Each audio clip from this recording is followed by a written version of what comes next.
ने अहाँ सब कते गोटे करे छी, सब गोटे करे छी। एक बेर छठी मैया के नाम पर दोनों हाथ ऊपर उठा दियो, अपना परिवार के लिए, अपना बाल बच्चा के लिए एक बेर दोनों हाथ ऊपर उठाइयो और ताली बजा कर कहियो, छठी मैया से कहियो, हमरो जे बेटा बाटा होने ऐसन बेटा वासे ओकरे लागी, हमरो जे बेटा बाटा होने ऐसन बेटा वासे ओकरे लागी,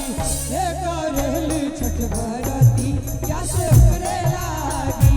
हे करेली छठ बरती या से ओकरे लागी, हे करेली छठ बरती या से ओकरे लागी, हे करेली छठ बरती या से